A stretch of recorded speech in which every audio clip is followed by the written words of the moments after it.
അടുത്തതായിട്ട് മാറ്റ്പ്ലോട്ലിബിലെ line plot.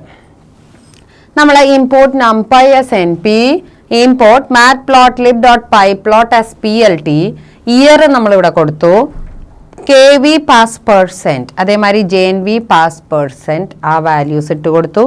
plt.plot, നമുക്കിപ്പോൾ എത്ര ലൈനാണ് ഗ്രാഫിൽ വേണ്ടത് അത്രയും തവണ പ്ലോട്ട് എന്ന മെത്തേഡാണ് യൂസ് ചെയ്യേണ്ടത്. എന്നിട്ട് നമുക്ക് അവിടെ എന്താണ് അവിടെ കാണിക്കുന്ന ഡേറ്റ എന്ന് കൊടുക്കുക, കളറും നമുക്ക് സെറ്റ് ചെയ്യാം. അതിനുശേഷം plt.x ലേബൽ, എക്സ് ആക്സിസിലുള്ള ലേബൽ ഇയർ ആണ്. y ലേബൽ പാസ് പെർസെൻറ്റേജ്, അത് വൈയിൽ കൊടുക്കുക. plt.title, ടൈറ്റിൽ കൊടുക്കുന്നു നമ്മളിവിടെ ഹെഡിങ് ആയിട്ട് വരാനായിട്ട്.